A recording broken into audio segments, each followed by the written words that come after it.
Welcome to another edition of Down to the Wire. Today we have Larry Dagg, who everybody watches and sees out on the racetrack. He's the only guy out there with a red shirt on, red jacket. Here's the example here. Larry is the Outrider, so he's in charge of absolutely everything that happens on the racetrack, and we'll get into that. Welcome, Larry. Thank you. Larry, we've been asking people really what generation they are. So we've had second and third generation horsemen and that. You were telling me a little bit your family was more into the wagons. Is that where you've got it started as well? Yes, grew up racing pony chuck wagons in Saskatchewan, Alberta, and Manitoba.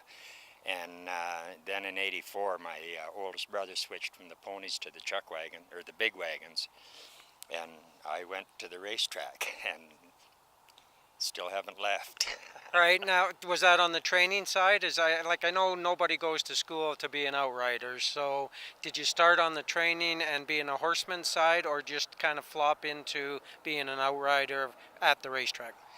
No, I trained for 10 years in Saskatchewan, but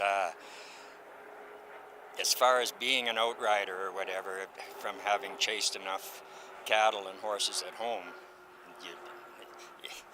you get lucky, but you're supposed to outsmart them. That's the best way to catch them.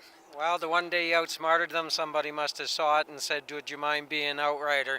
So just for a little bit of clarity here, Larry starts at 7 o'clock in the morning. There's no lights here at Century Downs, so we're a little bit later. Larry comes out. He's the one that takes complete control of the racetrack. The track doesn't get opened until Larry says it's open. He checks with the clocker that is also timing some of the workouts. He checks with the ambulance, and they go from there. Most of them go through Larry as far as information. But from 7 o'clock to 10 o'clock on weekends, 11 o'clock on weekdays, what are you out here doing? What is your role? Safety, first off, and also there's certain rules of etiquette that we on the racing surface, and I police that.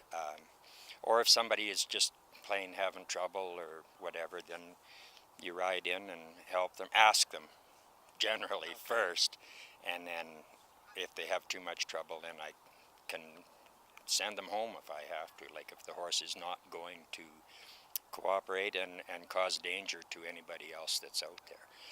Right, which is another reason Larry's out there. He also is able to discipline the horse, or maybe the person, but more the horse, that they have to school or else get approved by you later on in order to race. So safety is a major factor. Now we come along later in the day and it's now race time. We see two of you out there. What is your role during the races? Again, safety or whatever, but also the stewards notify me on time, and the starter and assistant starter notify me on the loading order that they're going to go. So because I'm mobile on my horse, I can tell the pony people what order that we want them in coming to the gate. And then as far as the two of us being out there, that is hopefully if something happens, we can corral it between one on each side instead of going all the way around the racetrack. And we had one here opening weekend, I think it was, where both of you were able to catch it before it ran away and the horse wasn't scratched. And that's also another major goal of yours, is to get them early, they don't get worked up or overheated, and they're still able to race. As long as they're not, it's a discretionary call. As long as they're not blowing too hard or having overexerted themselves. And it's a discretion call, and the stewards generally ask me or the veterinarian if we feel that they're all right to run. And that particular one, she hadn't run very hard. Right. So another thing is, I know wives usually make husbands look good. I think in your job, your horses have to make you look good as well. How many do you carry? How do you train a horse? What kind of horse are they? Just give us a little bit on the horse themselves, because that's a big, big part of it. You're only as good as what you're sitting on. My four main horses are all retired race horses. And as far as what you look for is a horse that is not stupid, like they do what they're asked or whatever. couple of mine are pretty gassy, but for my preference, I like those kind of horses. But it would be a lot nicer sometimes to be sitting on a little quieter one. But Well, if they're former racehorses, they still want to participate. They see all their buddies out there. They see the start. They hear the start. The bell's the biggest thing. One of them anyway.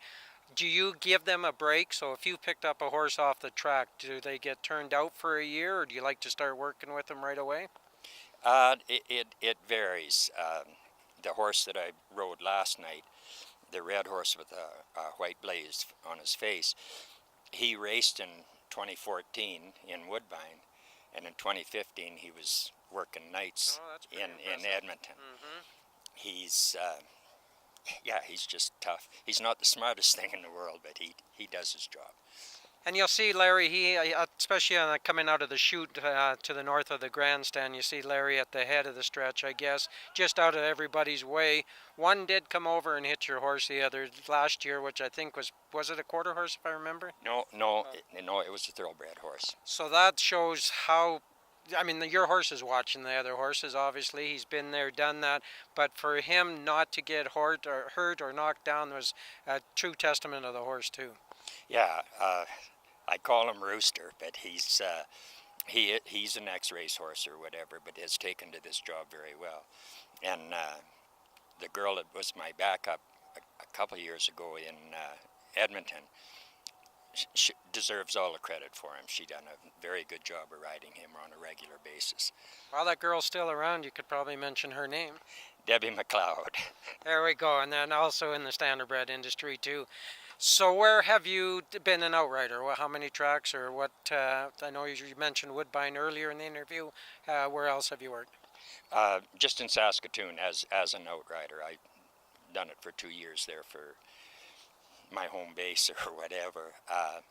And then in 2007, I hired on in Woodbine and stayed there until 14, the end of 14. Also had some health issues, rebounded from those health issues at Woodbine. Another one quick question. Century Downs will be, or Century Mile will be a mile racetrack next year opening in Leduc. What difference does that make to you and your job? It's a lot more surface to cover, like with the mile racetrack. Um, the manpower is going to be the biggest thing. Like in the mornings, hopefully they'll hire 2 of us to work in the mornings. On a smaller track, you've only got 2.5 furlongs to go in each direction. Mile, and it can be very hard on your horse in the morning. Where if you have 2, you don't station one at each end. I mean, we could sit side by side, but if something happens, then you can split and one guy goes each direction and basically get them cornered or corralled, hopefully. Well, with your advice and the help you've given me to learn this game as well, I appreciate that, and I'm sure that the people in Edmonton will take that into state as well. I'd like to thank you for doing this. I consider your job be a referee of a hockey game. The less we see of you, the better, and that means everything's going smooth. Thanks a lot, Larry. Thank you. And again, thanks for joining us down to the wire. Please stay tuned for next week, and we'll come up with another great guest as well.